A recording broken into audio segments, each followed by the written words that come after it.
안녕하십니까. 오늘은 평화방송 장재명 신부의 어서가리 세 번째 시간입니다. 오늘의 질문은 하느님이 계신다는 것을 어떻게 알 수 있어요? 입니다. 부모님들은 뭐라고 대답을 하시겠습니까? 유캣 프렌즈 교리서는 이렇게 대답합니다. 이 세상 곳곳에 새겨두신 그분의 흔적을 통해서 하느님이 계신다는 것을 알 수 있어요. 주위를 둘러보세요. 저 하늘 높은 곳에 떠 있는 밝은 태양, 밤하늘을 수놓는 아름다운 별, 넓은 숲과 높은 산, 푸른 바다와 강들, 온갖 종류의 동물, 그리고 온 세상에 널리 퍼져 사는 다양한 사람들, 이 모든 것들을 바로 하느님이 만드셨어요. 인간은 이 세상의 운동과 변화, 또 질서와 아름다움, 이런 것들을 통해서 우주의 시작이요 마침이신 하느님이 계신다는 것을 알 수가 있습니다. 질서라는 것은 우연하게 생겨날 수가 없습니다. 설사 우연히 생겨났다 하더라도 계속 우연히 그 질서가 유지될 수가 없습니다. 질서가 생겨나고 계속 유지되는 것은 반드시 어떤 인격적인 존재의 개입이 있어야만 하는 것입니다. 제가 예를 한번 들어볼게요. 지구의 공전 주기나 각도가 일정하게 지속되지가 않는다면 어떻게 될까요? 그러면 지구는 태양계를 벗어나게 되면서 우리 인간을 포함한 지구상의 모든 생명체는 태양빛을 받지 못할 것입니다. 그러면 어딘가 어둠 속으로 계속 가면서 모두 소멸할 수밖에 없는 것이죠. 또 만일에 우리 지구를 지탱하는 만유인력의 법칙이 지속되지 않는다면 어떻게 될까요? 우리는 우주에서 그러하듯이 땅에 붙어 있지 못하고 창공을 둥둥 떠다니게 되어서 제대로 된 삶을 살 수가 없게 될 것입니다. 이러한 질서가 우연하게 생겨나고 우연하게 지속된다는 것은 불가능하죠. 과학자들이 이런 얘기를 합니다. 이 세계는 빅뱅으로, 가수 빅뱅이 아니라 여러분 빅뱅 이 대폭발, 그러니까 우주가 처음 시작될 때 어떻게 시작되었는지는 알 길이 없지만 뭔가 그런 대폭발이 있었고 여기서부터 어떤 원소, 원자 이런 것들이 이제 나와서 시작이 되었다. 뭐 그럴 수 있다고 생각할 수 있겠죠.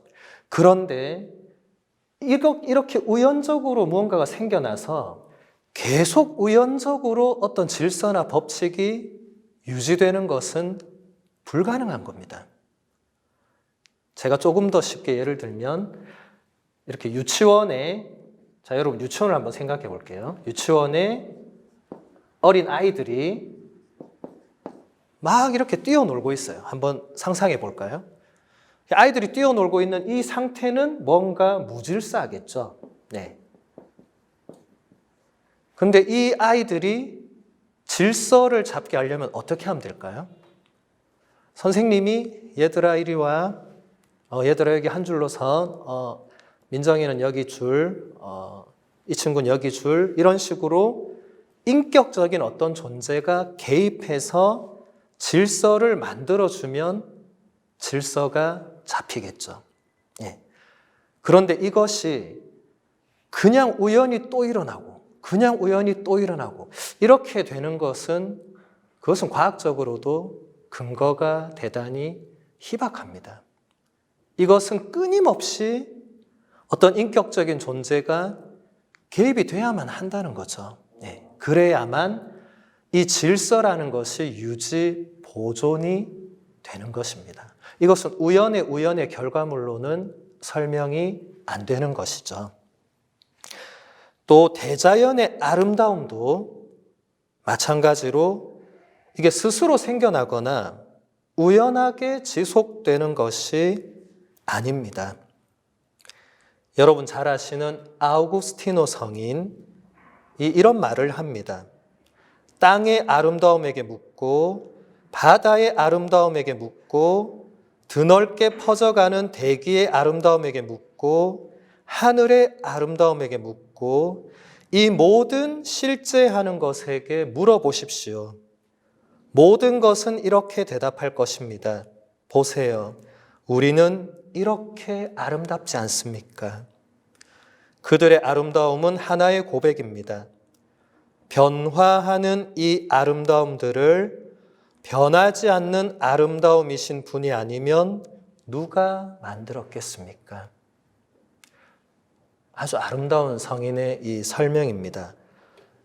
이 우주 만물, 여러분 보이는 산이나 강이나 꽃이나 너무나 아름답죠. 하늘이나 구름이 아름다운데 이것은 결국에는 다 변하는 것입니다.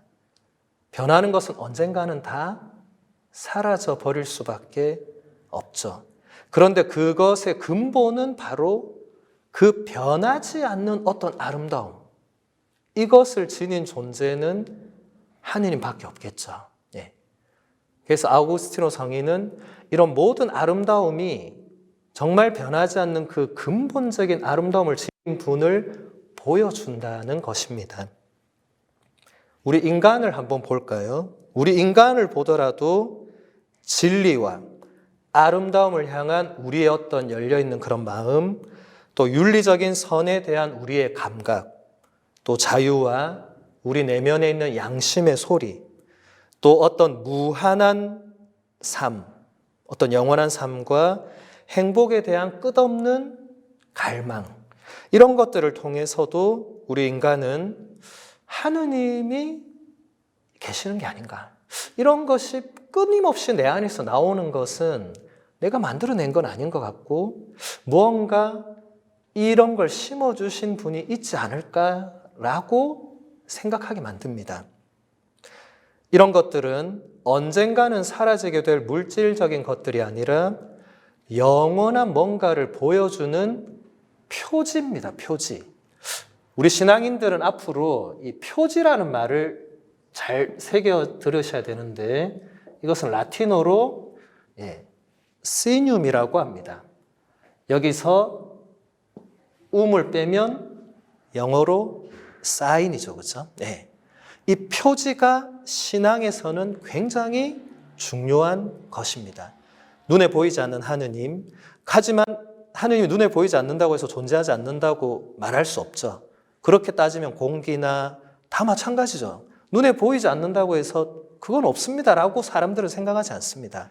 근데 그게 그러면 어떻게 알 수 있느냐 할 때 이 사인, 시듐, 표징을 통해서 표징 혹은 표지, 이것을 통해서 우리가 하느님을 간접적으로나마 알 수가 있다는 것이죠. 이 세상 만물과 우리 인간은 자신 안에 스스로 최초의 원인 또 최종 목적을 가질 수가 없습니다. 좀 더 쉽게 말해서 자신의 힘으로 스스로 생겨나고 자신의 힘으로 스스로 영원에 도달할 수 있는 존재나 그런 인간은 없습니다. 이건 너무 분명하죠. 여러분 중에 스스로 태어난 사람 없죠? 네. 누군가 우리는 부모님에 의해서 태어나고 나중에 영원으로 가는 것도 내가 이제 나는 영원한 어딘가로 가야지 하고 갈 수 있는 그런 존재는 아무도 없습니다. 예. 그럼 이것은 무엇을 뜻하느냐? 이것은 시작도 마침도 없이 스스로 존재하는 어떤 분, 우리로 치면 하느님이죠. 그 하느님의 존재에 우리 모든 인간과 모든 피조물이 어떤 방식으로든지 참여하고 있다. 완전한 참여는 아니지만 뭔가 그분의 영원성, 뭔가 처음부터 생겨날 수밖에 없는 우리의 유한함을 넘어서는 어떤 하느님의 무한함이 우리가 어느 정도 참여하고 있다는 것을 말해줍니다. 그래서 인간은 이런 여러 가지 길들을 통해서 만물의 첫 번째 원인이고 또 최종 목적이신 하느님이 존재한다라는 그런 인식에 도달하게 되는 것입니다. 이것으로 오늘 3과를 마무리하겠습니다. 감사합니다.